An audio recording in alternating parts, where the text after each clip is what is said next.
नमस्कार दोस्तों, आप सभी का स्वागत है। दोस्तों, हम लोगों ने भारतीय की जलवायु के बारे में पढ़ना पिछले वीडियो से स्टार्ट कर लिया है। पिछले वीडियो में हम लोगों ने ये समझा कि भाई भारत की जो जलवायु है उष्णकटिबंधीय मानसूनी जलवायु का देश कहते हैं। क्यों कहते हैं इसके बारे में विस्तार से समझा। इसके अलावा हम लोगों ने उत्तरी दक्षिण और उत्तरी पूर्वी और दक्षिणी पश्चिमी जो मानसून है उसके बारे में सामान्य जानकारी ली। ठीक है, आज के वीडियो में हम लोग बात करेंगे पूरा डिटेल में कैसे है कि भाई भारत में वर्षा होती है, कौन कौन से मानसून से होती है, उनकी क्या विशेषता है, पश्चिमी विक्षोभ क्या होता है। ऐसे ऐसे करते हम लोग अगले 2-3 वीडियो में पूरा चैप्टर कंप्लीट करेंगे। तो आज के वीडियो में हम लोग दोस्तों बात करेंगे जो भारत में वर्षा होती है वो किस किस मानसून से होती है और किस टाइम में किस प्रकार का मानसून काम करता है उसके बारे में हम लोग बात करेंगे। तो सबसे पहले अपन लोग एक इंडेक्स बना लेते हैं ताकि हम लोग आगे करने क्या वाले हैं उसमें आप लोगों को एक ओवरव्यू मिल जाए। तो आप है ना सबसे पहले हेडिंग भी डाल सकते हैं कि भारत में वर्षा,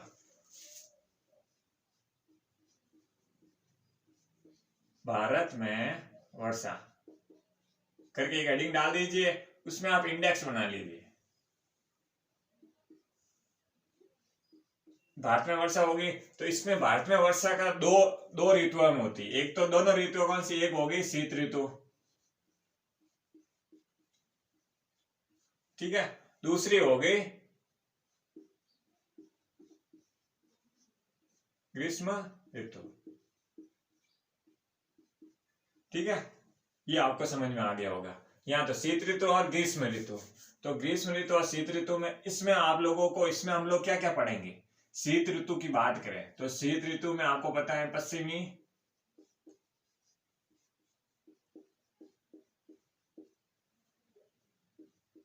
विक्षोभ, ठीक है। इसके अलावा हम लोग शीत ऋतु में बात करेंगे। सबसे पहले हम लोग इस प्रकार इसको इंडेक्स को थोड़ा और बेटर बना लेते हैं। इंडेक्स में हम लोग इसके बाद किस चीज की बात करेंगे, क्रियाविधि की। शीत ऋतु में या शीतकालीन वर्षा की क्रियाविधि क्या है।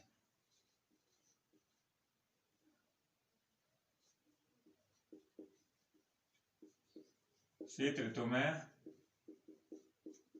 वर्षा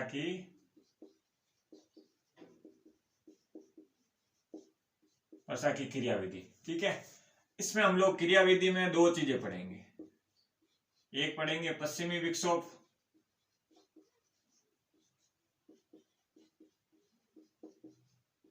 ठीक है।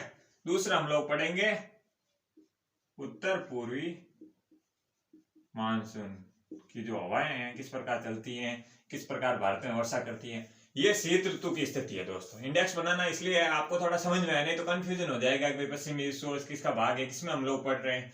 तब हम पहले हम लोग इसको अच्छे से पढ़ेंगे फिर इसमें पढ़ेंगे।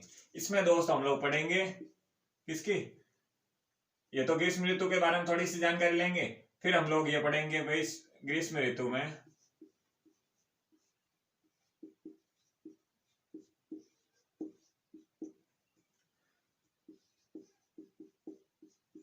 वर्षा की क्रियाविधि,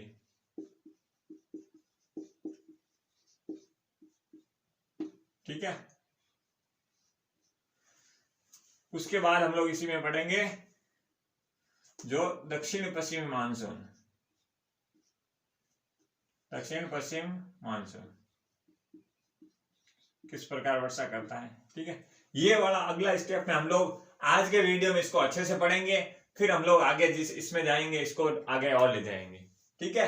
तो आज के वीडियो में हम लोग किसकी चीज की बात करेंगे, भारत में वर्षा होती है वो एक शीत ऋतु में किस प्रकार कौन कौन से शीत ऋतु में हम लोग पहले शीत ऋतु के बारे में थोड़ी सी बात करेंगे, ठीक है। फिर वर्षा की शीत ऋतु में होने वाली वर्षा की क्रियाविधि में हम लोग दो बात करेंगे। एक हम लोग पश्चिम विक्षोभ की क्रियाविधि पढ़ेंगे, भाई इसका ये कहाँ से उत्पन्न होता है, किन किन जगहों में भारत में वर्षा करता है, इसका प्रोसेस क्या है, इसका कब का टाइम होता है, ठीक है। उसके बाद हम लोग उत्तर पूर्वी मानसून के बारे में पढ़ेंगे, ठीक है। उसके बाद हम लोग ग्रीष्म ऋतु पर आएंगे और ग्रीष्म ऋतु में हम लोग ये पढ़ेंगे जो ग्रीष्म ऋतु मानसून की क्रियाविधि है जिसमें हम लोग दक्षिण पश्चिम मानसून के बारे में पढ़ेंगे। एक एक चीज हम लोग पूरा पढ़ेंगे ताकि आपको पूरा जलवायु का कॉन्सेप्ट है क्लियर हो जाए, ठीक है। इसमें हम लोग ये आ जाएगा आपके। अब आप दोस्त आगे हेडिंग डाल दीजिए, हम लोग एक एक करके डिटेल में सबको जानेंगे ताकि आपको आराम से समझ में आ जाए। तो सबसे पहले भारत की वर्षा में हम लोग बात करेंगे शीत ऋतु में होने वाली वर्षा के बारे में। तो शीत ऋतु की वर्षा की बात करें तो आप हेडिंग डाल दिए शीत ऋतु। शीत ऋतु में आप दो चीज पढ़ेंगे हम लोग, पश्चिमी विक्षोभ या पश्चिमी जेठ धारा, ठीक है। तो पश्चिमी विक्षोभ या जेट धारा के बारे में, जेट प्रवाह के बारे में पढ़ेंगे। इसके अलावा हम लोग उत्तर पूर्वी मानसून के बारे में विस्तार से पढ़ेंगे। तो अभी आप हेडिंग डाल दीजिए वर्षा ऋतु। उसमें आप सबसे पहले हम लोग जान लेते हैं लगभग वर्षा ऋतु के आसपास का जो टाइमिंग की बात करें तो टाइमिंग का वर्षा ऋतु का जो नॉर्मल है जो 18-20 दिसंबर के आसपास से मार्च तक चलता है। ठीक है, 18-20 दिसंबर से मार्च तक है जो ये इन जो वर्षाकालीन या मौसम क्रियाविधि का शीतकालीन प्रोसेस है वो चलता है। ये आपको समझ में आ गया होगा। इसमें हम लोग अब एक एक करके इनकी मौसम की क्रियाविधियां क्या है उसके बारे में पढ़ेंगे। तो शीत ऋतु में होने वाली मौसम की क्रियाविधि, तो शीत ऋतु में होने वाली मौसम की क्रियाविधि की बात करें तो दोस्तों हम शीत ऋतु में होने वाली मौसम की क्रियाविधि में आप लोगों को एक मैं डायग्राम के माध्यम से समझाता हूँ। ठीक है दोस्तों, आपको पता है दोस्तों लगभग 12 से 13 किलोमीटर के ऊपर सौरमंडल है। सौरमंडल की सीमा है क्या? सौरमंडल की सीमा है। यहाँ पर दोस्तों तेज तरार चक्रवाती हवाएं चलती है जिसे हम लोग क्या कहेंगे? जेट प्रवाह। तो अब आप ऐसे बोल सकते हैं जेट प्रवाह की जो हवाएं हैं पश्चिम से पूर्व की ओर प्रवाहित होने वाली सौरमंडल की सीमा के पास लगभग 12 किलोमीटर की ऊंचाई पर जो चक्रवाती हवाएं चलती है उसे हम लोग जेट प्रवाह कहते हैं। ठीक है, या पछुआ प्रवाह भी बोलते हैं, या पछुआ हवा भी, या पश्चिमी विक्षोभ भी बोलते हैं। तो अब हम लोग एक एक के बारे में बात करेंगे। जेट प्रवाह तो आपको समझ में आ गया होगा, सौरमंडल के आसपास लगभग 12 किलोमीटर की ऊंचाई पर सौरमंडल की सीमा या सौरमंडल के पास में 12 किलोमीटर ऊंचाई पर तेज तरार चक्रवाती हवाएं चलती है उसे हम लोग जेट प्रवाह कहते हैं। जेट प्रवाह जो शीतकालीन की बात करें हम लोग, ठीक है ना, तो जेट प्रवाह दोस्तों आपको बताएं कि ग्लोब है ये। ठीक है, तो ये है विषुवत रेखा। तो इसमें क्या हो गया, कभी जेट प्रवाह जब सूर्य उत्तरायण होता है तो ये क्या कर रहे हैं, तो जेट प्रवाह है जो सूर्य जैसे कभी उत्तरायण होता है दक्षिणायन होता है उसके प्रोसेस के हिसाब से कभी दक्षिण की ओर प्रवाहित हो जाता है कभी उत्तर की ओर। तो ये सूर्य के उत्तरायण और दक्षिणायन होने के साथ साथ ऊपर नीचे होता है, कभी उत्तर कभी दक्षिण, कभी उत्तर कभी दक्षिण, ये प्रोसेस चलता रहता है जेट प्रवाह का। ऐसा नहीं है कि केवल उत्तर में प्रवाहित होती है, ये दक्षिणी भाग में भी प्रवाहित होती है। तो ये तो होगी जेट प्रवाह की बात। जेट प्रवाह में आप लोगों को ध्यान देना है दोस्तों, ऐसे एक डायग्राम बना लेता हूं मैं।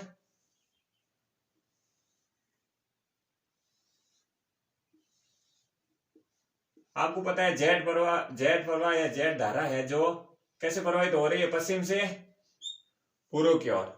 कैसे प्रवाहित हो रही है? पश्चिम से पूर्व की ओर।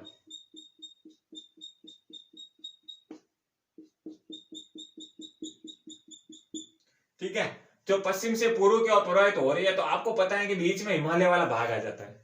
ठीक है, हिमालय वाला जो भाग आ जाता है तो हिमालय क्या करता है, इस धारा को दो भागों में बांट देता है। एक ये धारा तो हो गई उत्तरी धारा, ठीक है, ये हो गई दक्षिणी धारा।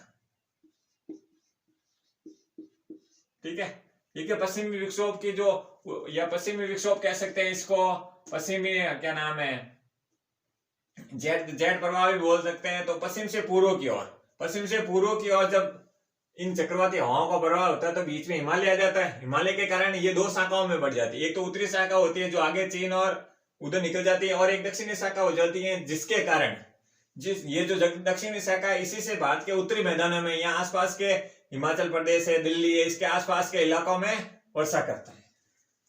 ठीक है, अब आपको समझ में आ गया होगा जो जेट धाराएं या पश्चिमी विक्षोभ है इसका जो प्रभाव है वो किस प्रकार हो रहा है।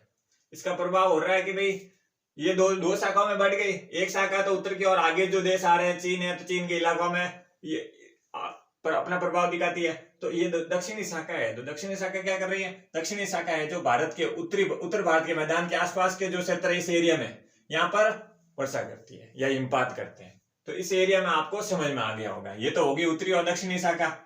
ठीक है, अब हम लोग अगर बात की पश्चिमी विक्षोभ, तो पश्चिमी विक्षोभ की बात करें तो पश्चिमी विक्षोभ की बात करें तो दोस्तों ये जो धारा है ये आपको पता है, ये जो पश्चिमी विक्षोभ, आप हेडिंग डाल लिख लीजिए पश्चिमी विक्षोभ।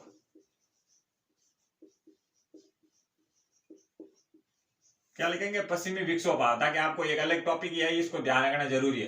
तो पश्चिमी विक्षोभ की बात करें तो पश्चिमी विक्षोभ की उत्पत्ति कहां पर होती है, ये कहां उत्पन्न होता है, तो ये भारत के, ठीक है, भारत के पश्चिम की ओर आपको पता है यहाँ पर भूमध्य सागर है। ठीक है, ये भूमध्य सागर यहाँ पर होते हुए यहाँ पर ये जो क्षेत्र आ रहा है ये जो भूमध्य सागर है। ठीक है, तो भूमध्य सागर से पश्चिमी विक्षोभ उत्पन्न होता है। ये तो आपको समझ में आ गया होगा। तो भूमध्य सागर से पश्चिमी विक्षोभ उत्पन्न होकर वो किस ओर प्रवाहित हो रहा है, वो पूर्व की ओर प्रवाहित हो रहा है, ठीक है, वो इस साइड की ओर प्रवाहित हो रहा है। ये समझ में आ गया। ये जो शाखा मैंने यहाँ बताया, लेकिन ये बड़ा जगह है, आप लोगों को एग्जैक्ट मैप में बताना मुश्किल है, बट मैं आपको समझा रहा हूँ। ये भूमध्य सागर है, पूर्व की ओर जो इसकी हवाएं, ठंडी हवाएं, चक्रवाती हवाएं प्रवाहित हो रही है। एक प्रकार का क्या है ये पश्चिमी विक्षोभ, एक प्रकार का शीतोष्ण चक्रवात है, शीतोष्ण चक्रवात है। क्या है, एक प्रकार का शीतोष्ण चक्रवात है पश्चिमी विक्षोभ। तो ये भूमध्य सागर से उत्पन्न होता है। ये सागर है जो भूमध्य सागर दक्षिण अफ्रीका के जस्ट ऊपर में, ठीक है ना। ये आपको समझ में, जब पूरा वर्ल्ड का मैप देखोगे उसमें आपको आराम से समझ में आ जाएगा कि भाई भूमध्य सागर कहाँ पर है। तो भूमध्य सागर से पश्चिमी विक्षोभ का उत्पन्न होना, इनका पूर्व की ओर प्रवाहित होना, पूर्व की ओर जब प्रवाहित होता है तो ये हिमालय से टकरा के इसकी दो शाखाओं में बढ़ जाता है। दक्षिणी शाखा है जो पश्चिमी विक्षोभ की दक्षिणी शाखा है, वो भारत के उत्तरी भारत के मैदानों में वर्षा करती है। तो यहाँ पर दोस्तों किन किन इलाकों में देखें तो हिमाचल प्रदेश हो गए एक तो, ठीक है, एक उत्तराखंड के आसपास के इलाकों में भी करता है, दिल्ली में भी इसकी कुछ बूंदाबूंदी देखने को मिल जाती है, ठीक है ना, हिमाचल प्रदेश में भी इसका जो हिमपात होता है। तो ये इस चीज को आप लोगों को ध्यान रखना है, ठीक है। ये तो पश्चिमी विक्षोभ के कारण भाई वर्षा हो गई। इसके अलावा बात करें पश्चिमी विक्षोभ की, पश्चिमी विक्षोभ है, आपको पता है पश्चिमी विक्षोभ मैंने इसलिए बोला क्योंकि हम लोग भारत के परिप्रेक्ष्य में बात कर रहे हैं। जब ये जो जेट प्रवाह धारा है, ठीक है ना, जेट प्रवाह धारा है पश्चिमी विक्षोभ की धारा, जब भारत में इसकी दक्षिणी शाखा प्रवेश करती है तो भारत के पश्चिमी भाग में प्रवेश करती है, इसलिए हम लोग इसको पश्चिमी विक्षोभ के नाम से जाना जाता है। तो आपको पता है ये कुछ इलाकों की बात करें, इसका जो प्रभाव है गेहूं के उत्पादन में भी सहायक है, ठीक है ना, इसका जो प्रभाव है गेहूं के उत्पादन में भी सहायक है। ये जो है मुख्य रूप से पश्चिमी पंजाब है, हिमाचल प्रदेश है, उत्तराखंड है।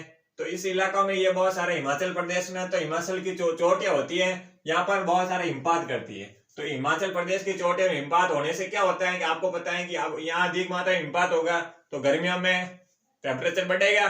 तब इनमें जो बारहमासी नदियां भी बोलते हैं, यहाँ से प्रभावित होने का मुख्य कारण यही है क्योंकि इसका प्रभाव, जो पश्चिमी विक्षोभ का प्रभाव भी इसमें सहयोगी होता है। इसी के कारण यहाँ के आपको पता है हिमालय की जो नदियां हैं इनको हम लोग बारहमासी नदियां बोलते हैं, और यहाँ की जो नदियां हैं प्रायद्वीपीय भारत की, ये बारहमासी ना होकर गर्मियों में या सर्दियों में ये जो नदियां हैं वो विलुप्त हो जाती हैं।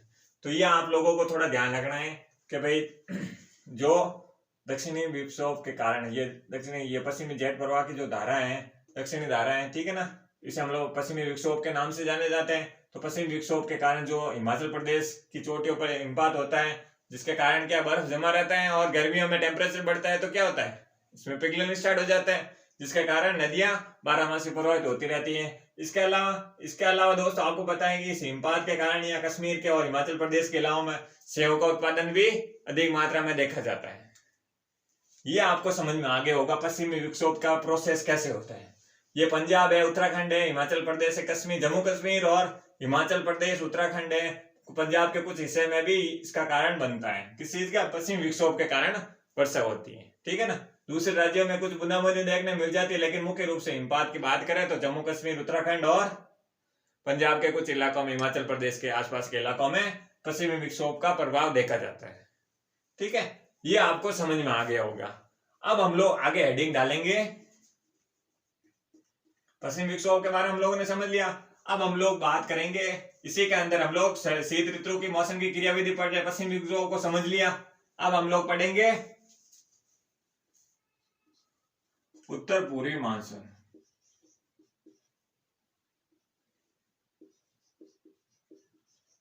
हम लोग इसी में बात करें, हम लोग शीत ऋतु को पढ़ रहे हैं। शीत ऋतु हम लोग पश्चिमी विक्षोभ को समझ लिया, कोई भूमध्य सागर से किस प्रकार उत्पन्न हो रहा है। और बात करें उत्तर पूर्वी मानसून की, तो उत्तर पूर्वी मानसून में आप लोग अगर देखेंगे तो आपको पता है उत्तर पूर्वी मानसून, मैंने आपको इसके बारे में पहले वीडियो में थोड़ी बेसिक जानकारी थी कि भाई जो यहाँ से जो ध्रुवीय क्षेत्रों की ओर से साइबेरिया और चीन से होते हुए जो हवाएं आ रही है, क्या शीतकालीन हवाएं। तो इसमें आप लोगों को लिखना है उत्तर पूर्वी मानसून, मतलब शीतकाल में जो पश्चिमी विक्षोभ है इसके कारण ही वर्षा नहीं होती। ऐसा नहीं केवल पश्चिमी विक्षोभ के कारण वर्षा होती है, पश्चिमी विक्षोभ के कारण वर्षा होती है, लेकिन इसके अलावा उत्तर पूर्वी मानसून के कारण भी सर्दियों में वर्षा होती है। आप लोगों को दो चीज ध्यान रखने की, सर्दियों में वर्षा होती है तो कौन कौन से कारण होते हैं, एक तो उत्तर पूर्वी मानसून और एक पश्चिमी विक्षोभ के कारण। इन दोनों चीजों के बारे में आपको पता होना चाहिए। आप लोग अगर पश्चिमी विक्षोभ के उत्तर पूर्वी मानसून की बात करें तो उत्तर पूर्वी मानसून आपको ये तो समझ में आ गया कि भाई जो शीतकाल में वर्षा होती है उसका कारण में पश्चिमी विक्षोभ भी है और उत्तर पूर्वी मानसून है। तो उत्तर पूर्वी मानसून के बारे में थोड़ी बात तो कर लिया, लेकिन अभी इसको और थोड़ा आराम से पढ़ लेते हैं। आपको पता है कि जो ध्रुवीय साइड से, ध्रुवीय भाग से, ध्रुवीय इलाकों से जो ठंडी हवाएं प्रवाहित होकर साइबेरिया और चीन से होते हुए भारत में प्रवेश करती है, लेकिन भारत में प्रवेश करने से पहले ये हिमालय से टकराती है, क्योंकि हिमालय क्या करता है, एक प्रकार की जो ऋतु विभाजक के रूप में कार्य कर सकता है, ना कि कारक रेखा करती है भाई मौसम विभाजक। किसको विभाजन का कार्य कर रही है आपको पता है, ये क्या है, ये है यहाँ का जो क्षेत्र है शीतोष्ण है, ठीक है ना। तो ये जो हवाएं साइबेरियन हवाएं, ध्रुवीय हवाएं जो भारत में प्रवेश करने से पहले हिमालय से रोक लेता है। तो हिमालय इसके स्पष्ट क्या होता है, सर्दी नहीं करने, सर्दी भारत में नहीं होने का कारण क्या हो गया भाई, जो साइबेरिया की और ध्रुवीय हवाएं वो आके यहाँ तो आ रही है, लेकिन हिमालय के कारण क्या कर रही है, आगे नहीं भारत में प्रवेश कर रही है। तो भारत में प्रवेश नहीं करेगी तो भारत में क्या हो गया, स्पष्ट रूप से शीत ऋतु इसलिए नहीं होने का मुख्य कारण ये है, ये मैंने आपको पहले ही बताया है। इसलिए भारत को उष्णकटिबंधीय देश कहने का कारण भी यही है, हिमालय के कारण जो ये शीत हवाएं भारत में प्रवेश नहीं कर पाती हैं, जिसके कारण क्या होता है, जो इसके जो कुछ हवाएं हैं वो भारत में प्रवेश करती है कुछ इस प्रकार, ठीक है।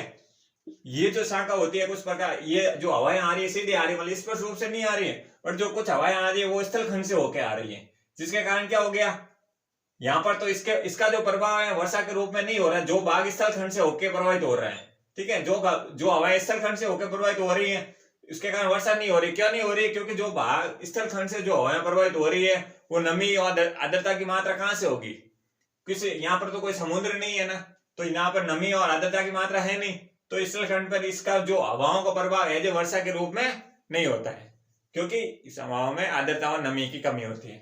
ये बात होगी। लेकिन इसकी एक शाखा है, आपको पता है ये हवाएं ऐसे चलती है, तो इसकी एक शाखा है कुछ इस प्रकार, यहां से